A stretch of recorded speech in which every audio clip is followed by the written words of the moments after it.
雪月城捣乱。哦，你就是那个无双城的小城主。城主就城主，为什么加个小字？果然是宋叶回的狗徒弟。走！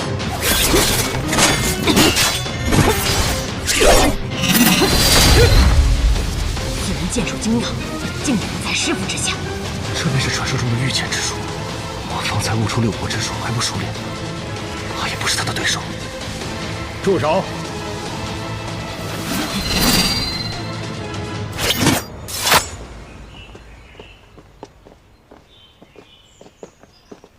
无双城主，你来到雪月城，难道是想找我一战吗？期待已久。云说、冰霜、风萧、绝影、杀生、破劫、红叶、蝴蝶、绕指柔、玉如意，去！这10柄飞剑，恐怕还不够看。那再加上这2顶呢？好，忙！司空城主觉得如何？虽有一战之力，却无一胜之机。我明白了，那便先战胜一战，再寻一胜之机。多谢司空城主。你来到雪月城，难道就想给我展示一次飞剑吗？我得令要去天启，此去无归期，便想了却一些心愿。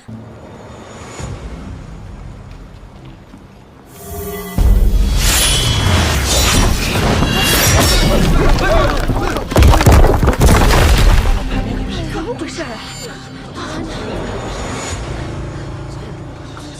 你说他一剑把天启城牌匾给斩下来了？是啊，那个骆统领一剑就劈下了牌匾，直接拿着牌匾去了千金台，吓得千金台所有人都跑了，就连那个佗二爷也溜了。天启城的牌匾一共被斩过3次，第一次是北离开国皇帝萧绎在破开城门之时，由于剑气太过于浩瀚，一剑打落；而第2次，则是60年前剑仙白羽救下那名被挟持的弟子时，一剑劈落，以此来警示天启城的人。第3次便是这次。哎，那他为什么要拿着牌匾去那千金台啊？他这么做是因为那里聚集着3教9流，能够第一时间把他回到天启的消息传开。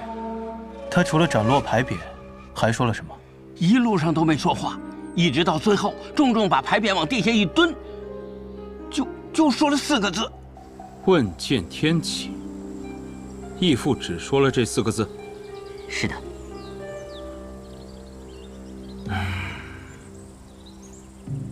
我写信求义父过来，他真的来了，却没和我说是以这样的方式。无双城无双，前来问剑。哎，无双兄弟，又见面了，你得好好打啊！放心，我会全力以赴的。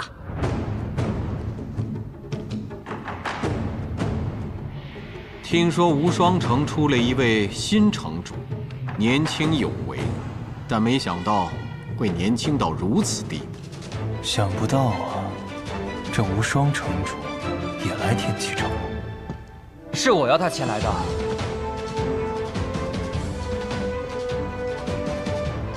你要无双进城，是觉得他能胜得过洛清扬？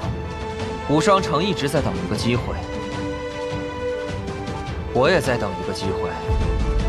前辈，请赐教。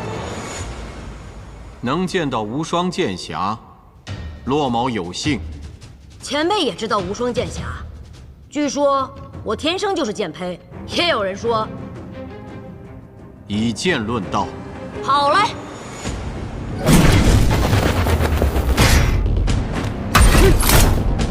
12柄飞剑，无双城100年颓唐，终于出了一名剑仙。前辈过奖了，去。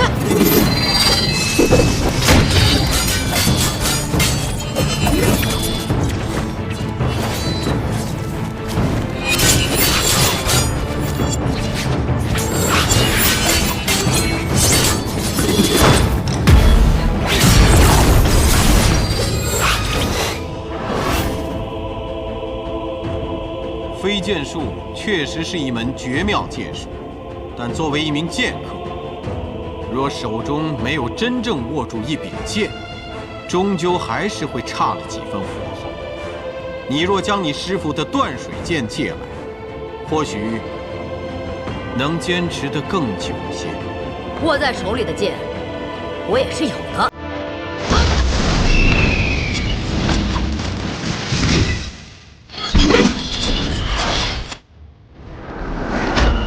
大明朱雀，他这是做什么？大明朱雀分了12柄飞剑，都是鬼剑师打造的，需要以血喂养，所以大明朱雀还有另外一个名字——魔剑。果然是个好剑。杀了这个无双，我要这把剑。糟了！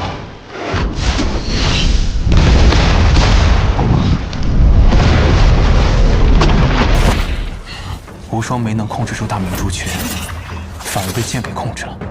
我无双怎么可能被柄剑控制？骆先生，如何？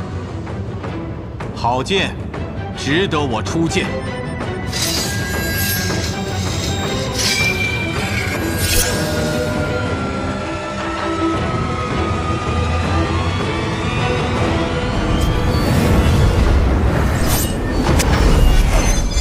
哎，你们看骆信阳，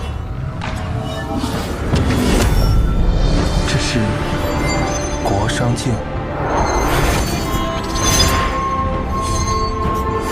为什么我看他出剑有些难过？国殇之剑，凄凉剑之最，骆青阳最强剑法。何谓国殇？战场之上，无勇而死者，照例不能炼以棺柩，葬入墓狱，也都是被称为殇的无主之鬼。你们知道骆青阳为什么会选择木梁城吗？昔日的木梁城作为西面雄关，曾有10万大军伏视此地，他们的国家打了败仗，仓皇离去，只剩下那些战死的将士们曝尸荒野，无人收敛。直到100年之后，化为尘土，此之殇变为国殇。和之凄凉，能抵国之凄凉。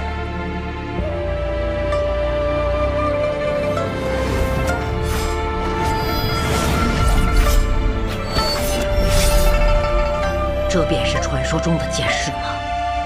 那我便斩九歌，破凄凉。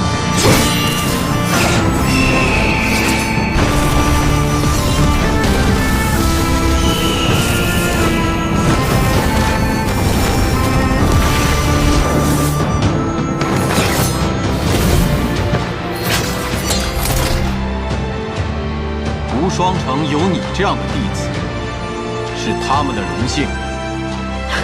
前辈之剑，不似人间之剑，晚辈大开眼界。他们俩这是战平了。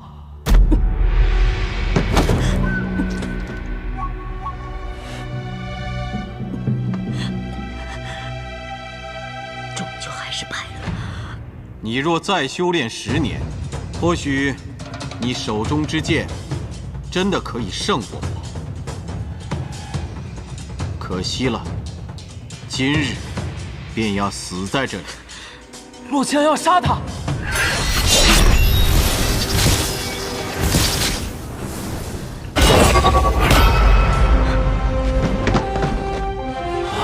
他居然这么快就上钩了，杀了他！无极棍，我原本以为骆城主能有这样的修为，定是气宇不凡之人。可适才面对这样的良才美玉，骆城主又为何要赶尽杀绝呢？我自有我的理由。可今天这个人，你杀不了。我原本以为骆城主能有这样的修为，定是气宇不凡之人。可适才面对这样的良才美玉，骆城主又为何要赶尽杀绝呢？我自有我的理由。可今天这个人，你杀不了。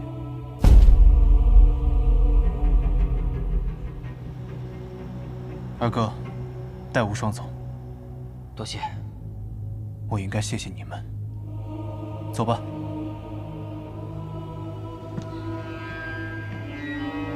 你就是萧楚河。我听说3日之后，你要带走一人，并且再杀一人。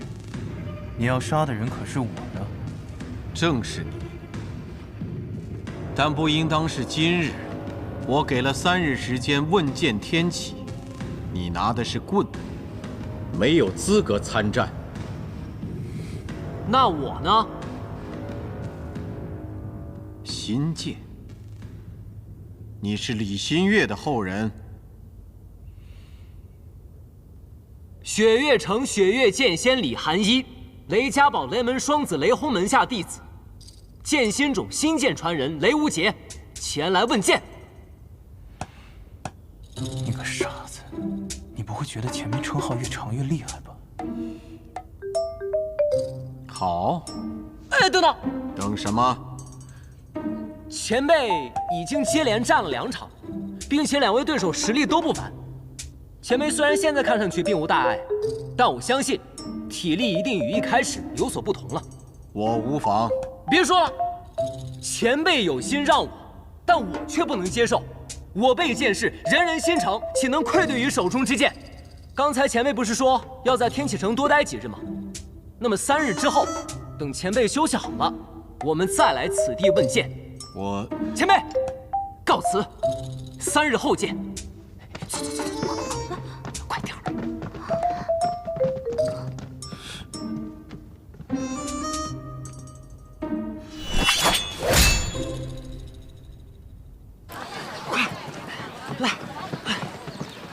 雷无极，你疯了！你怎么可能打得过他？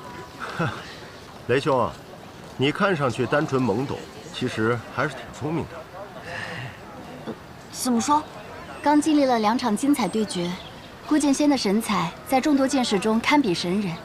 可当气势正旺，顾剑仙想要求剑却无人问答，雷无节却冲了出来，一顿插科打诨，还立下了3日之约，把气氛扫得干干净净。顾剑仙想要营造的高手求败的感觉，就荡然无存了。还是叶姑娘懂我。那3日之后怎么办？雷无节，你又该怎么办？今天上场的这3个人，我一个都打不过，尤其是那个顾剑仙陆清扬，差距很大。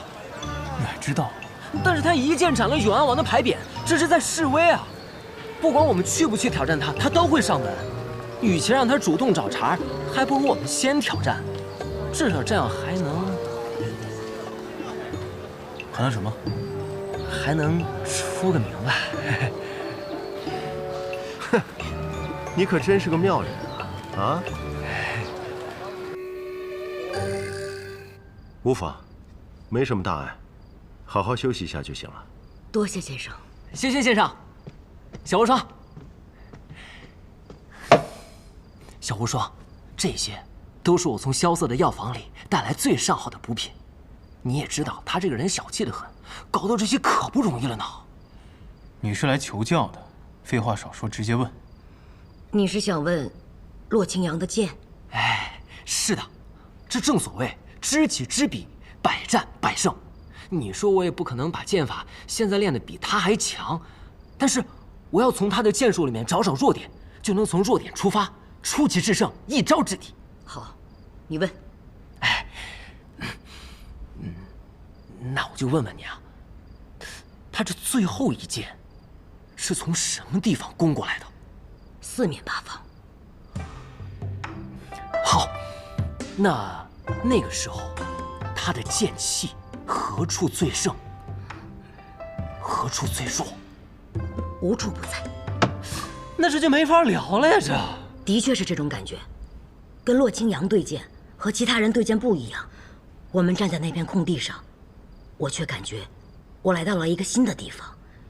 那个地方是属于洛清扬的，不对，是属于洛清扬的9个剑法。风是凄凉的，四处是苍茫的，我耳边隐隐有一个人在唱歌，而我有一瞬间很想哭。这便是剑仙所谓的剑势啊！他一剑便能画出一方天地，在那天地之中，他就是主宰。那就没有办法能破剑仙的剑势了吗？每个剑仙都有自己的剑势，这就相当于一个小世界。你要想打破这个小世界，便不能顺其剑意而为，而是要反其道而行之。孤剑仙的剑势就是有那股凄凉之气。我明白了。孺子可教，竟聪慧至此。什么方法？我骂死他！这凄凉之剑，重在剑势。国殇剑一出，四面悲风，这是壮士高歌之时。此时气氛一到，我暴起怒喝：“呆！洛清扬，你这个老匹夫！你说你这个老匹夫没事来天启城瞎晃悠干什么？天启城发生的事与你何干啊？你早不来晚不来，非得现在才来，你还问见天启？天启城同意了吗？你把那牌匾也打坏了，你知道那牌匾有多贵吗？你给我滚吧你！”谢长，你说我这么一骂，他还凄不凄凉的起来？凄不凄凉的起来？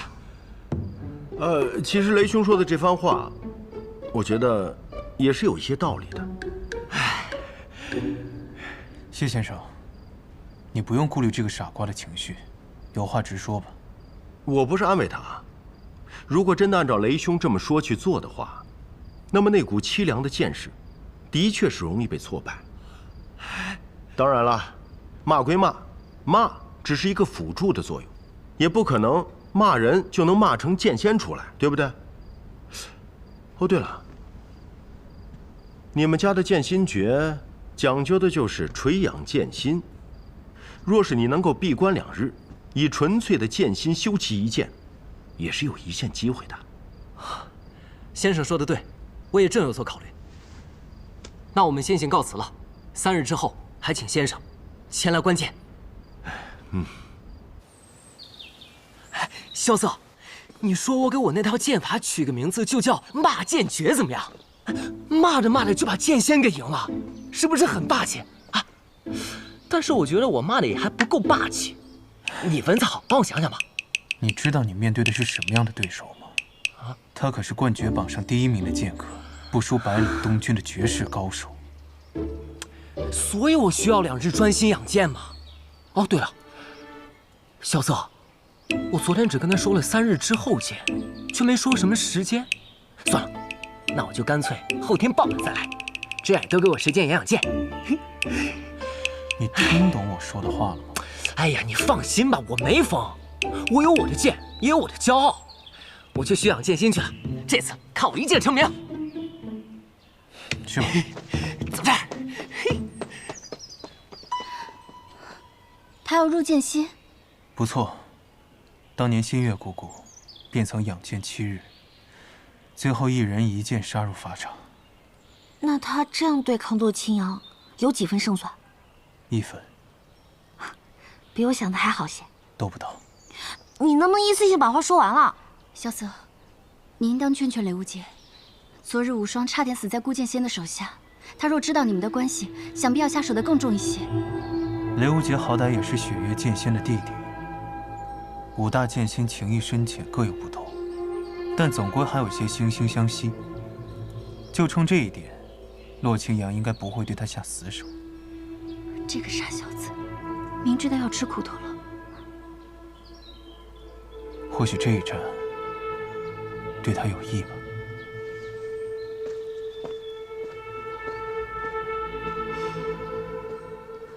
若依姐姐，洛清扬再强，也不过只是一个人，更何况在这天启城中，要杀萧瑟，真的这般简单吗？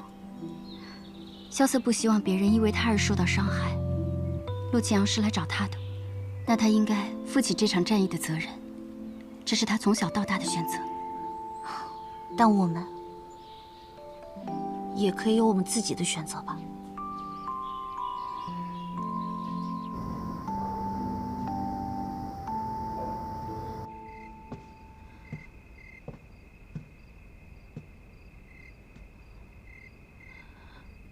韩姨，你怎么突然从剑仙冢回来了，也不提前打个招呼呢？我怎么睡着了？你怎么突然反问我了呢？现在天气转凉了，当心染了风寒。哦，怎么样啊？在剑心冢那边，功力恢复的如何呀？已经恢复30%了，不必担心。剑心冢的消息太少了，我实在有些担心，就想回雪月城待一阵子。梦见他了？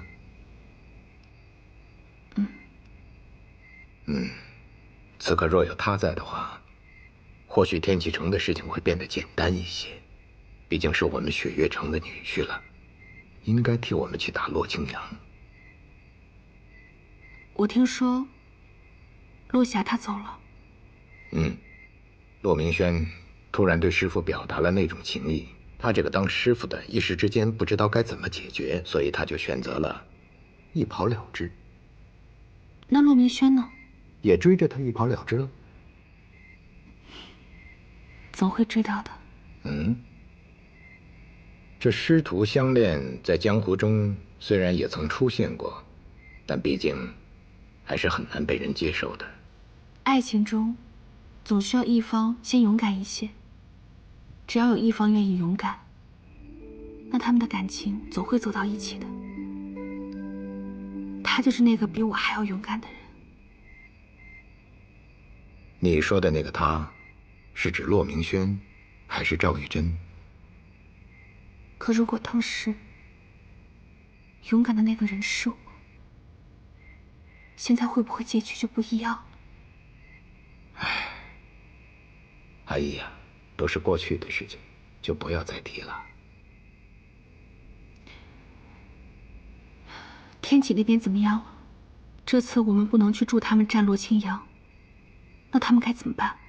我相信萧瑟，他从蓬莱岛回来之后，我跟他聊过一次，他说他有一步棋，这步棋一定是洛清扬都没有想到的。萧瑟，军报，方才有军报传回天启了。什么军报把你慌成这样？男爵进犯我朝边境，1日之内已经攻下了我们3座城池。什么？偏偏在这个时候。是，偏偏他就是在这个时候。现在城中有孤剑仙问剑天启，边境又有男爵来犯，这一切又是萧雨的阴谋。嗨，别管是什么阴谋，我已命琅琊军全军戒备，准备连夜赶往边境御敌。想不到，前不久还兵指天启的琅琊军，现在又要替北离镇守国门，军中老将应该有所怨言吧？怨言嘛，总归是要有的。可既然肩甲上画着狼牙，就要肩负起我们狼牙的意志。哎，这几日我虽住在城外军营中，但那个什么孤剑仙的事儿，我听说了。你不必担心我，我自有解决办法。你有信心？我听说那个怒剑仙和什么无双城城主都已经败下阵来了。对，所以我打算去钦天剑，让老天师为我开天剑阁。你要去求剑？不错。世人皆以为我是姬若风的弟子，传习他一手无极棍，就以为我的武功是棍法，但其实我的剑术凌驾于棍法之上。可即便是当年副帅，也没有办法突破那座剑阁呀。总得有人去试试。你来守国门，我来定天启。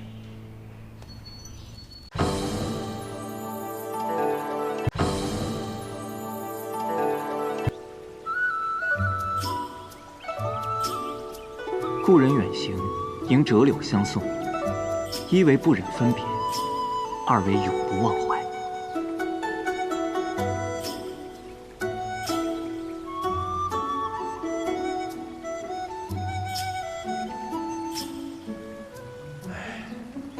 还是算了吧，这也太难为情了吧。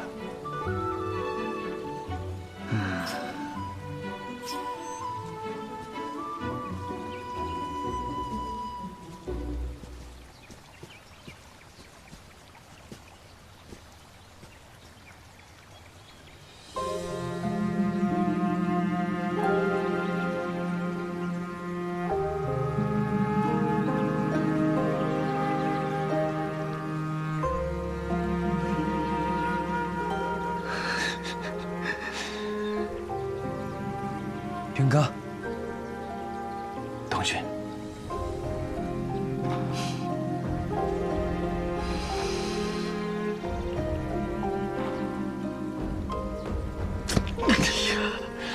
东君。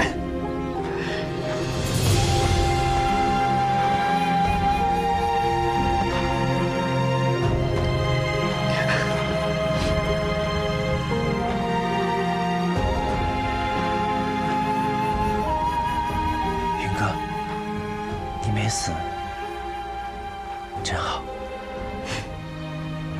所以别再一提起我时，就有一张上坟脸了。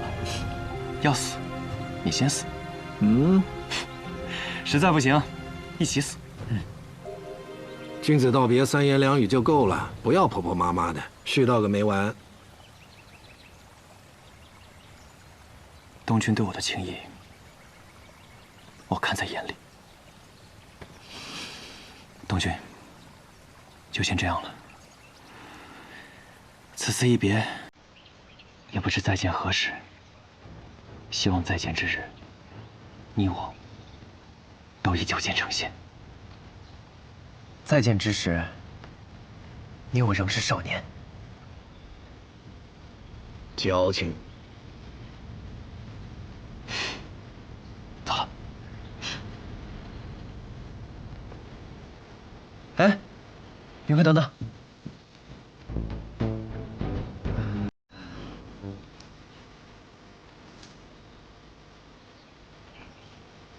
这给你。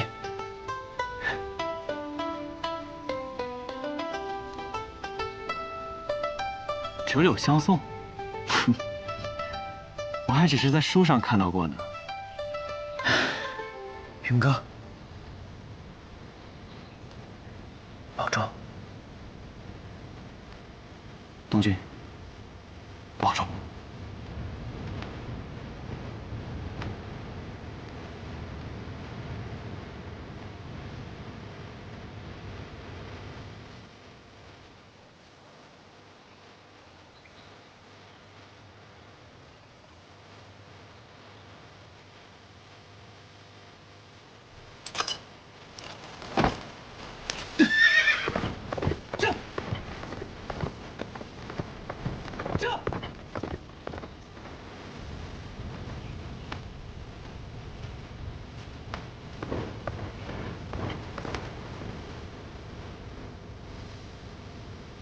你很快就会有第二个生死相交的朋友的。有了，不过那人估计快死了，已经许久没有收到他的来信了。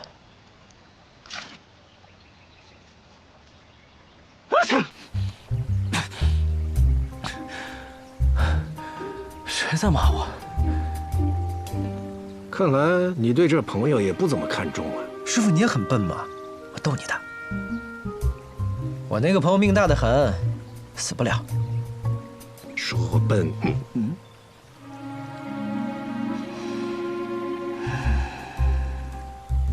走吧。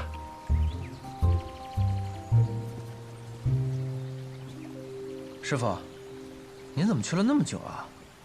说来话长，长话短说便是。自古英雄难过美人关。什么意思啊？哎，东爸，你有喜欢的女子吗？ 有啊，我与他有再见之约。何时？待我名扬天下之时。你为什么喜欢他？因为一眼万年。可是你不知道他的年龄，不知道他的性格，不知道他的身世，你就因为这样就喜欢上他了？喜欢一个人需要这么复杂吗？一见钟情还不够。他可是我第一个放在心上的。若是日后我再遇到其他的人，我也会告诉我自己。 我有喜欢的人了。哎呀，你说的话好对呀，我竟无法反驳啊。那师傅呢？你有喜欢的人吗？有。在哪儿？都死了，因为我活得实在太久了，所以他们都死了。他们？是啊，我第一任妻子去世的时候啊，我曾经发誓过此生再也不娶了。但是后来，我想想这世间那么多姑娘钟情于我，我若不怜香惜玉，岂不是对不起她们啊？好多故事啊，想得好心痛啊，心痛啊！呸！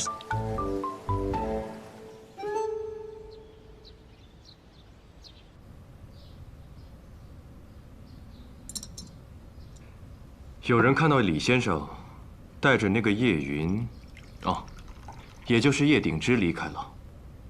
消息倒快。叶将军是个好人，也是个忠臣。叶鼎之也是个好人，有他父亲的风范。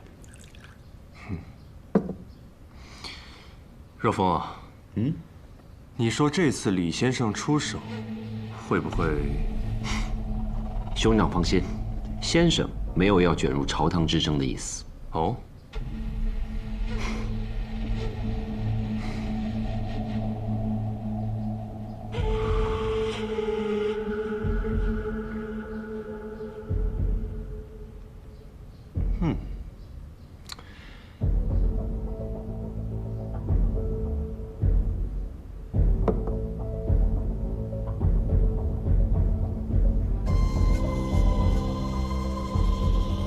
兄长，学堂还有事情未处理完，那我就先告辞了。若风啊，你说，一个人心里有鬼的时候，什么事情会让他害怕呢？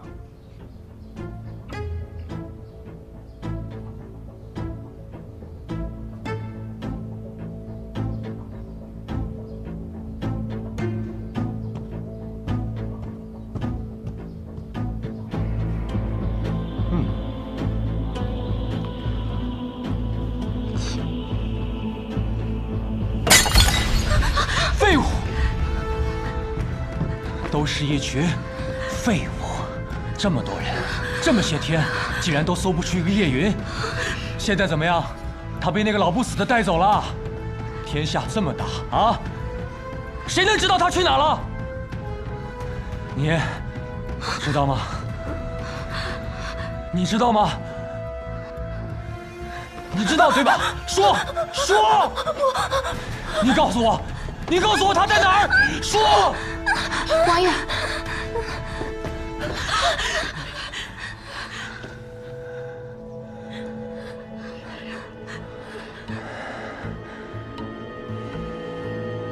没有人知道，没有人知道他去哪里，也没人知道他什么时候回来。应贤，你知道吗？本王感觉有把铡刀时刻悬在头上，本王日日都能看到他，看到他那锋利、森冷的刃口，却又不知道什么时候落下来。日日担惊，夜夜受怕，不得安寝。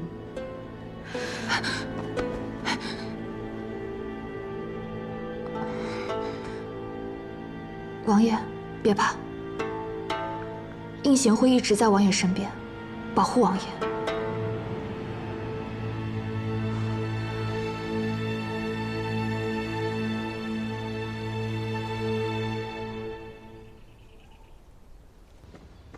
没事，小丽师兄。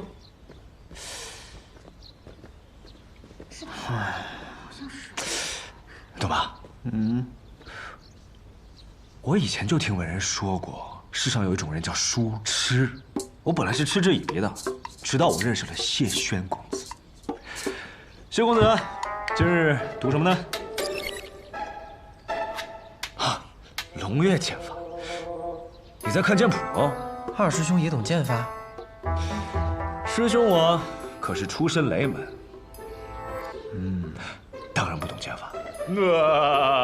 但是你嫂子新月她可是新剑的传人，所以我听说过这部龙月剑法。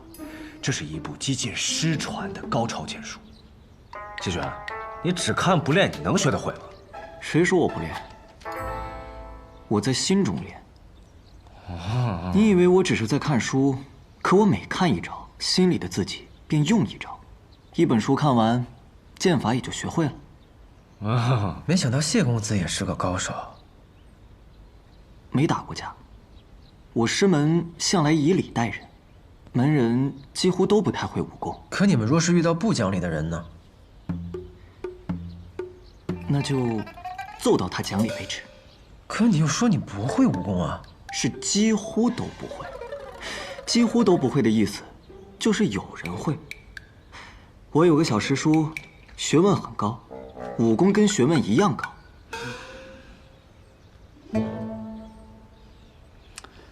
唉，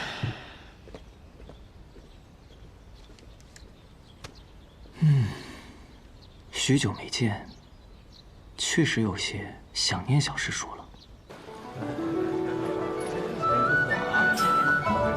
这个酒可是有名的很啊，是吧？他家味道还不错。是。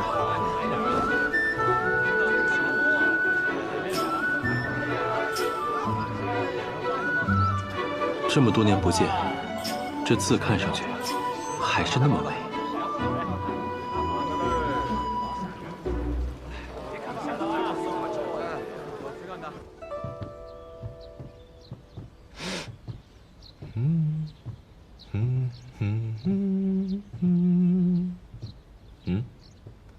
二师兄，我有个事要问你。如今我已算是正式拜师了，对吗？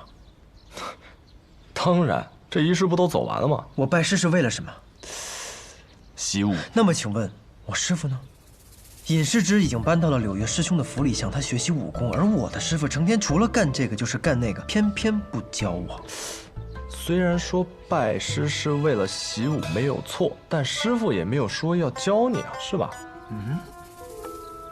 都是让弟子自己学的。那我拜师又有何用呢？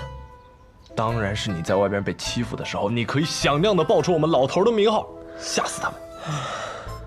哎，这也太无聊了吧！那我带你去一个不无聊的地方，动漫。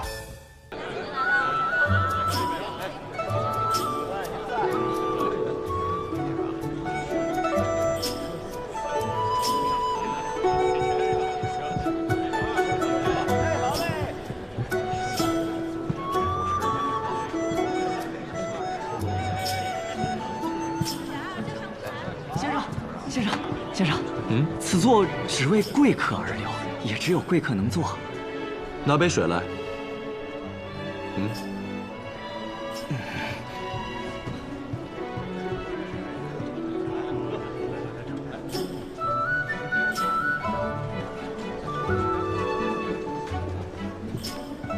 来，先生，请。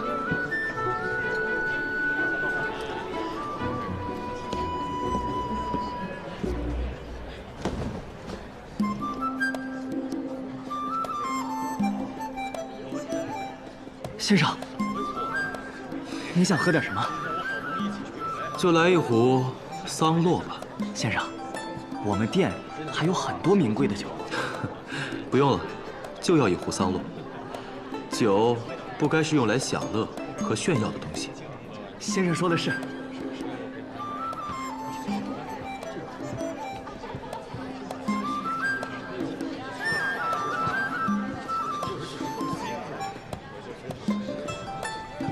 那桌有人了。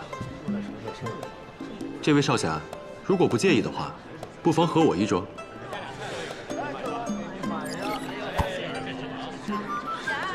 这闹鬼了，哪有人啊？我是说，这个桌子被人预定了。好吧，叨扰了。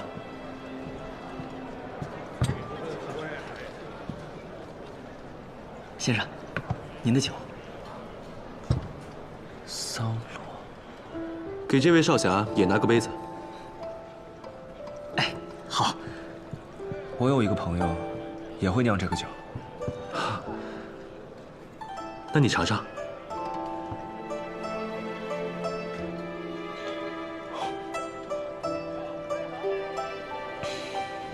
我觉得，没有我那个朋友酿的好。少侠的朋友是位酿酒大师，他呀是个酒痴。不知少侠尊姓大名？哎，先生请我同桌喝酒，不必如此客气。在下从未有过父母，所谓来也空空，去也空空，故取性司空，也愿化作长风，一去不归。所以我叫司空长风。这番介绍倒是颇有意思，想了许久吧？看破不说破，先生也太不厚道了。小二，哎，这酒给我们退了吧，不要了，给我上壶别的。敢问这位客官，您想要什么？要秋露白。有趣。客官，今日可没有秋露白。为何？秋露白1月只出1日，1日只出2个时辰，今日怕不是时候。哦，那明日呢？明日也不是，后日也不是，大后日也不是。本月14公映，还有13天，且等着吧。哎，你，我很好奇，少侠，为何非要秋露白呢？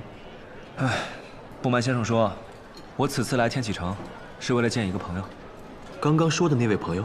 正是，我那朋友啊，没有其他的爱好，就是好酒。他呢，跟我离别前吵着嚷着说要喝天启城的秋露白，所以啊，我就想先买上一壶作为见面礼。小子，你想要秋露白，这上面不就有一瓶吗？这上面是秋露白？多嘴！哎，小二，这秋露白多少钱？不要钱。不要钱？只要你能拿得到。哼，简单。长风，你要取楼中酒，既然伸了手，便算下注取酒。你说透。客官，这是什么话？哎，这的确是陈酿12年的秋露白，世上只此一壶。你若想取，那便凭自己本事取；如若取不到，留下件东西就好。至于这东西是什么吧，由我说了算。谢氏。谢氏。陈先生。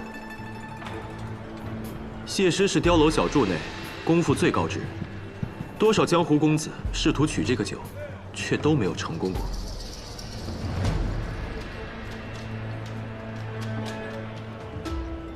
哼，那也就是说，如果我抢到了，便是第一个成功的。算吧，真正的高手不会来取这个酒，来取这个酒的多数是如你一般初入江湖的少年郎。不过时至今日，真正成功的也不过李先生一人。不过他呀，单纯是因为无聊碰了碰酒，也便走了。所以，你若是真抢到了，确实算是第一人。好，那就来吧。枪不错，银月枪，我要。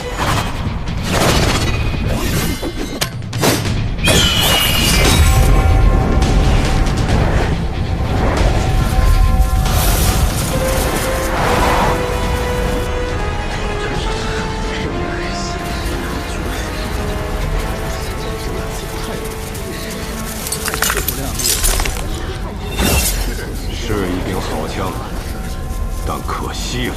回去。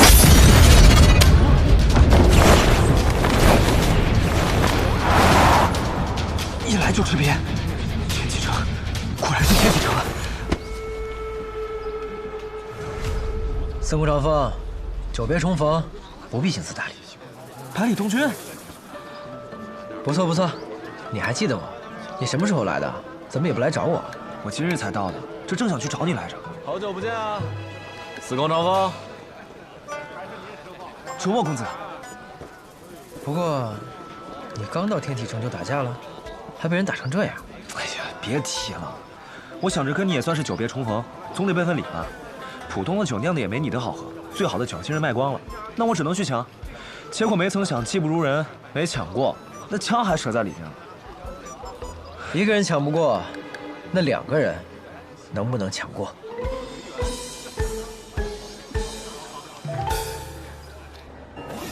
谢师的金刚罩精进了不少。可惜啊，还是被这位少年给破了。哼，后生可畏啊！确实是如鹰一般的少年。你看，这边请。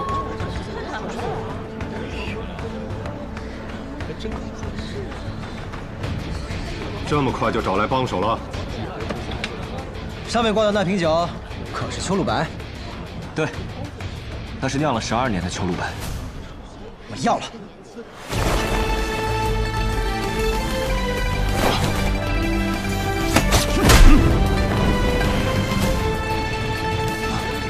好强的掌力！原来酿酒师里不止我一个人会武功啊！小师弟，不可无礼，这位乃是碉楼小筑1品的酿酒师，整个天启城都得人人尊称一声谢师的人物。卓墨公子，谢师多有得罪。这位是我新入门的小师弟，冒犯了，请多多谅解。李先生新收的徒弟，难怪。这位公子出手，可是为了夺酒？那是我兄弟的枪。你兄弟夺酒失败了，必须留下遗物，这是规矩。可若是我赢了你，可否将那枪和酒一起拿走？当然可以。哎，用武功来赢酒，未免有些奇怪。不比武功如何？那比什么？自然是比酿酒。什么？这人疯了吧？跟谢师比酿酒，不自量力。就定在本月14吧，到时候我会带上我的酒来碉楼小筑，也请你们备好碉楼小筑最好的酒，以及天启城最优秀的品酒师，然后我会带走那杆枪，还有那瓶酒。狂妄小儿，你可知道你在说什么？就算你是李先生的关门弟子，也不能狂妄到如此程度。哈哈哈哈哈！哎，谢师。小师弟入天启城之前呢，也学了11年的酿酒术。我学了40年，得嘞。好酒可品人间百味，少年的烈，中年的温，老年的醇都不一样，也不见得谁学的酒就一定赢得过我。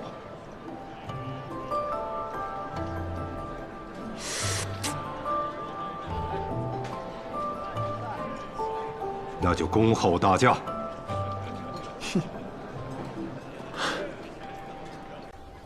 哎，你们怎么来这儿了？我呢，本来是要带我的小师弟去一个特别好玩的地方，结果路过碉楼小筑的时候，听到里边有动静。我们呢就想说去凑凑热闹，其实是我自己想去凑热闹，正好这时候你被人给打出来了。我当下完全没有想好怎么去反应，他倒好，大老远就把你给认出来了。好家伙，直接一个轻功上去来给你2肋插刀了。你果然拜了李先生为师，成了卓墨公子，也就是这位二师兄的师弟了，真好。你也很好啊，还有命，来天启城跟我见面。二师兄，你到底要去哪儿啊？这不就到了？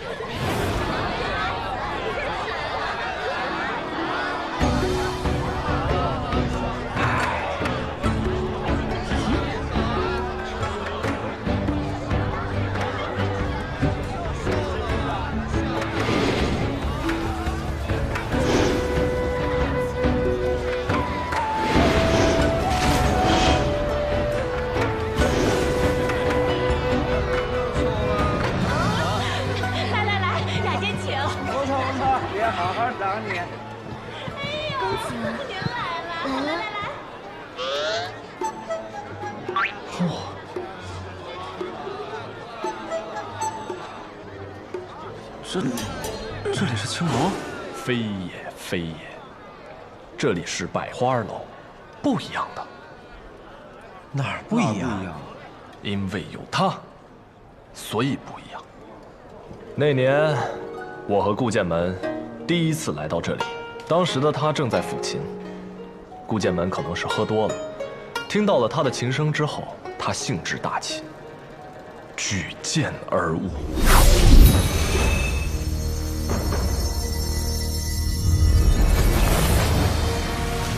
当时的景象尤为震撼，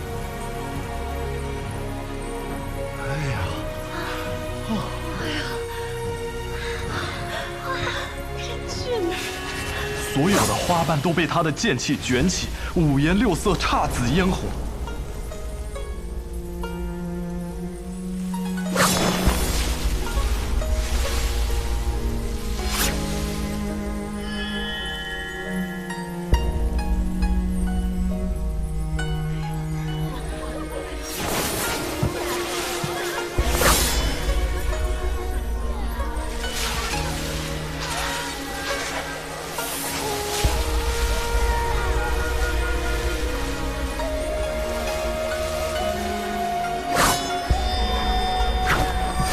最终，所有的花瓣交替飞舞成了一座花桥，从这里通往了那座高台之上。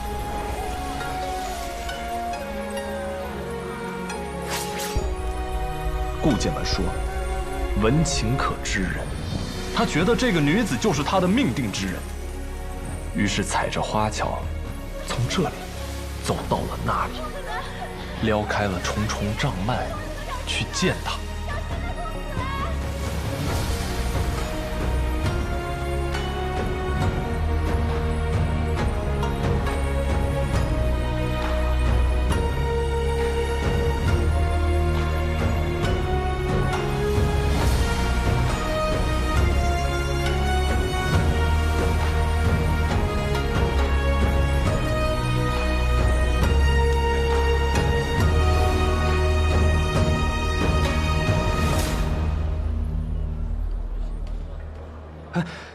然后呢？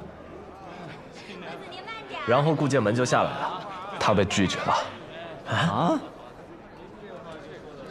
现在回想起来，也是几年前的事情。当时的姑娘，现在也出落成闭月羞花的样子了。有趣，这些人连那黄金棺材里装的是什么都不清楚，还敢来凑这个热闹。大师兄，我们要不要趁乱？那个白发御剑的人，我看不出深浅。郭子，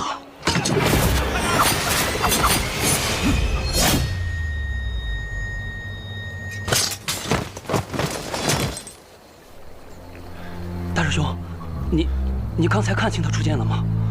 我只数到了第3剑，之后就完全看不清了。这2天清理了许多杂鱼，想不到漏网的还有这么多。恐怕我和唐莲都不是此人对手。要想对付他的话，这些天虽然远离三顾城的人很多，但是离奇消失的人也很多。为了给唐公子省些麻烦，多余的人已经帮唐公子去除了。说的可真好听。不过就是先把和我抢的人杀了，再来和你抢。哼，也是这个道理。看来你也是为了那口棺材来的，那是雪月城的东西。看来你并不知道自己护送的是什么，那并不属于雪月城。你知道里面是什么？那是自然。阁下或许弄错了，现在美人庄内最重要的事情，乃是在下的赌局。若阁下不感兴趣，便请移步吧。赌局？生死局。哼，我是一名剑客，掌握我生死的只有剑，而不是几个头子。不过今晚我倒是有兴趣陪2位玩玩这个游戏。如果2位赢了，我就再给2位1夜的时间去逃。看来你真的很自信。自不自信的，赌博就知道了。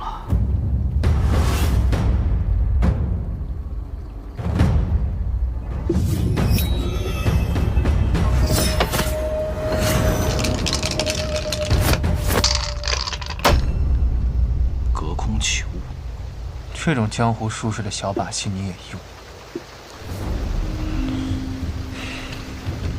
怎么？过来呀！你们雪月城的人脑子里面除了打打杀杀就没别的事了。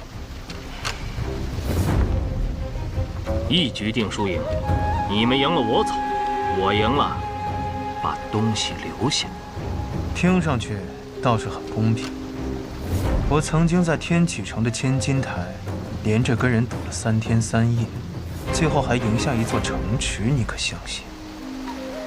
耳听为虚，眼见为实。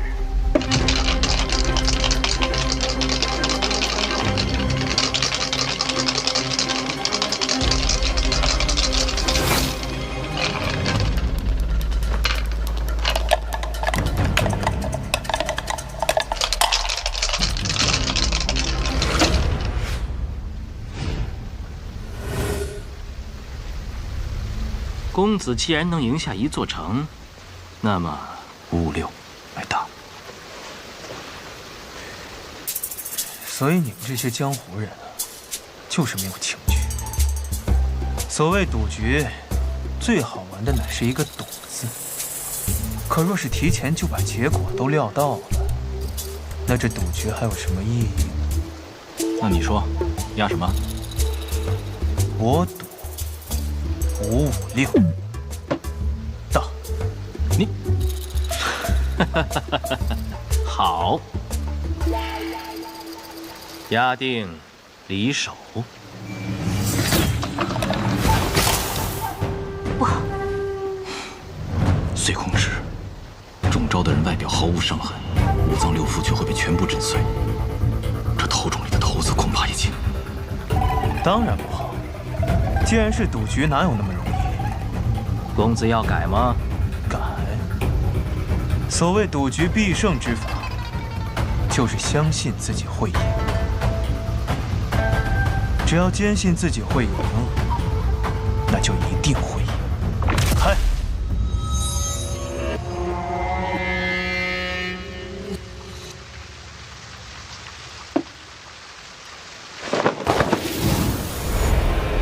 5-6。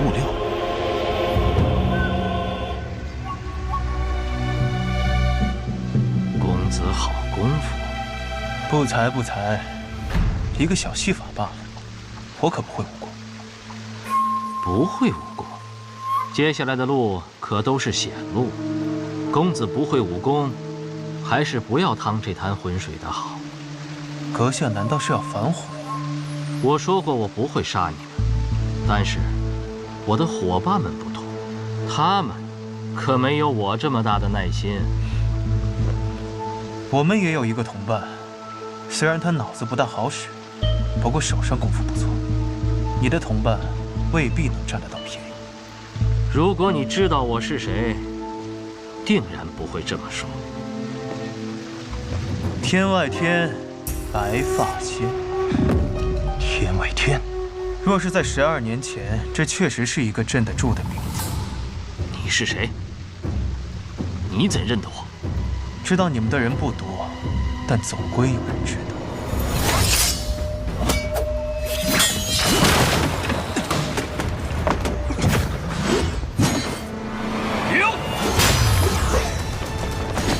想不到，天外天的人还敢出现在这里，你们忘记了曾经的约定了吗？无双城的卢玉宅，想不到你们也来了。当莲，无论我们之间怎样争抢，黄金棺材绝不能落入此人之手。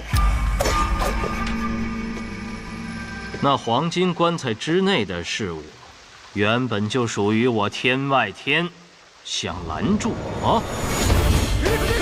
世间武功分为9品，9品之上有4大境界，分别是金刚凡境、自在地境、逍遥天境，以及只有传说中的神游玄境。这白发仙武功已融入了逍遥天境，天外天，果然名不虚传。这天外天究竟什么来历？天外天的名字你可能没听过，不过他们的另外一个名字你一定知道。魔教，魔教。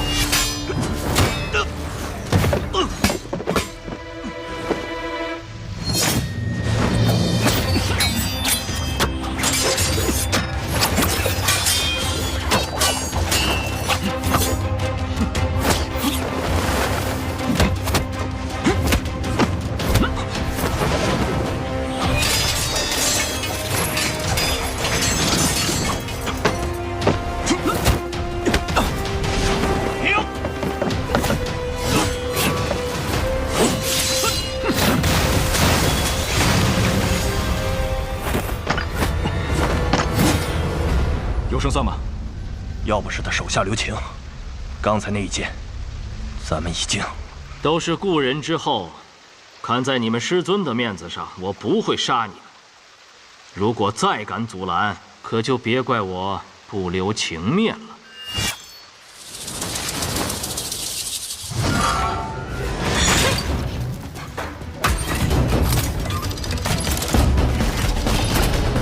云霜，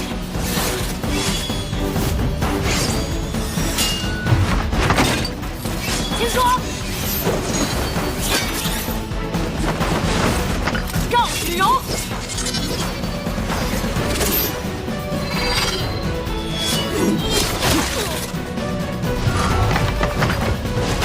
月如印。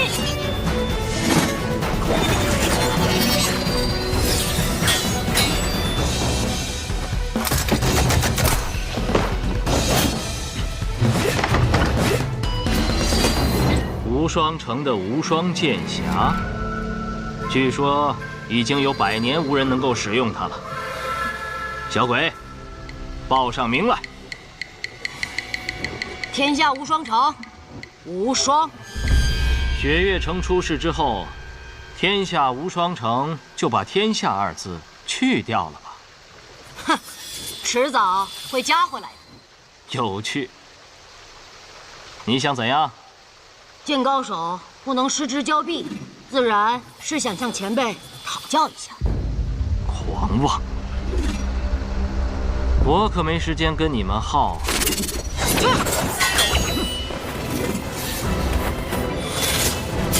别跑！无双，回来！追！方才那白发仙说他还有同伴，我若是你，现在就去守那个棺材。还要追吗？追！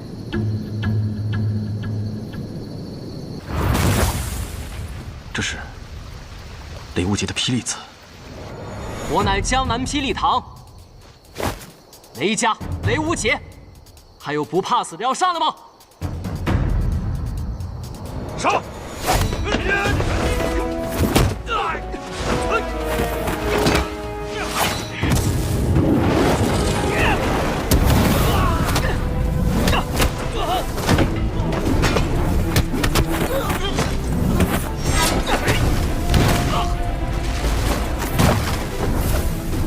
好快的速度！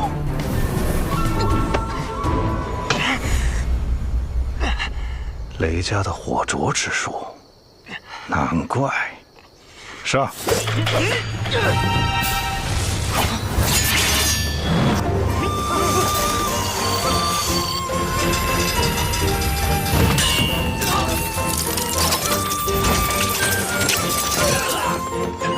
黄莲，你竟然还能活着从里面走出来！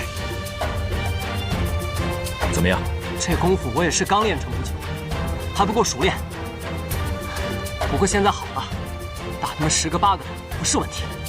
哼，火灼之术乃是燃烧自己心中之火，短暂获得神力之术。你的心柴又能燃烧多久呢？哼，打你们这些不人不鬼的家伙足够。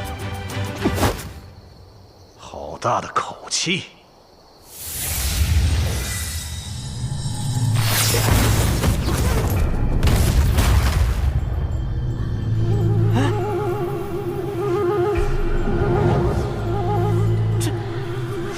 这是怎么回事啊？居然是这种邪术！邪术？什么邪术？你看，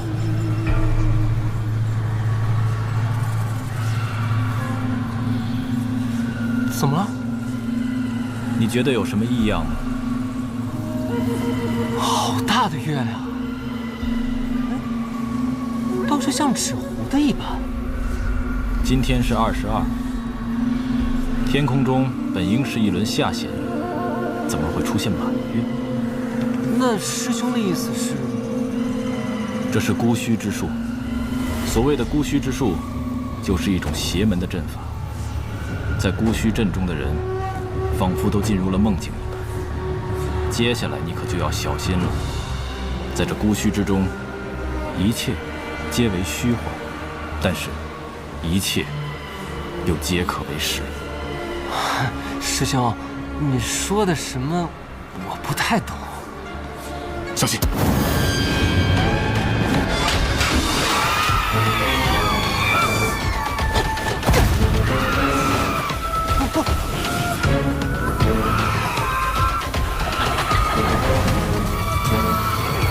师兄，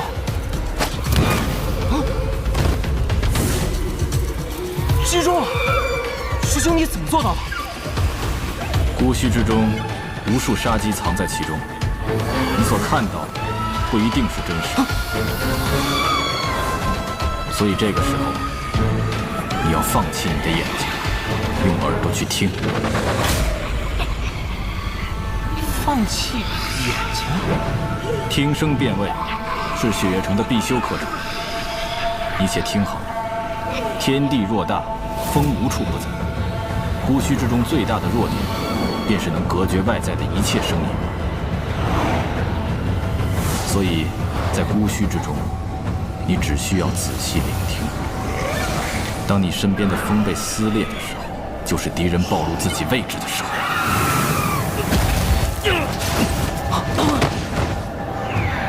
听风。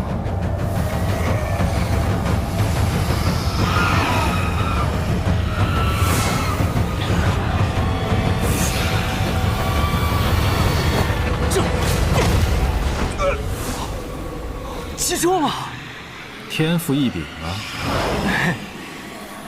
毕竟呢，也是从小习武，这听觉也是练习了许久的。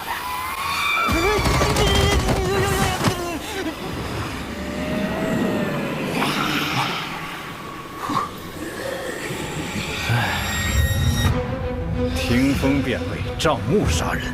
若是以为这样就能破了孤虚之阵，那也太天真了。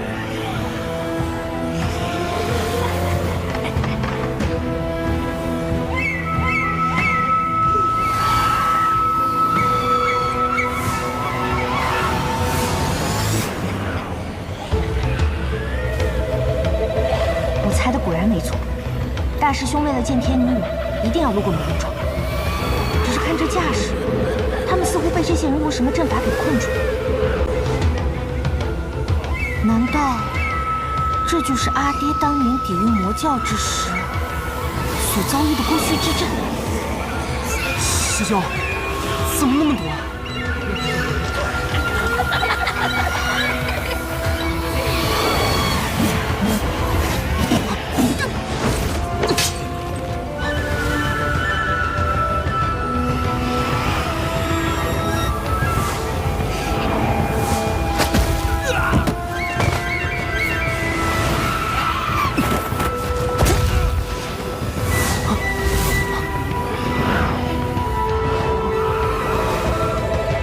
现在该怎么办？不要慌，守住心神，他们奈何不了我们。只要拖住你们，等到白发仙大人回来，看你们能翻出什么花样。阿爹跟我说过，孤虚之阵靠的是阵法和破音的结合，只要动其一，便能破其阵。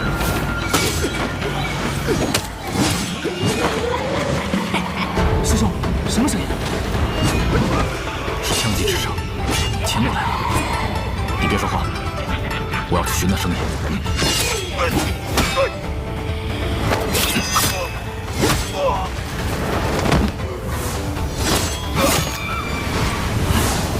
阵破了！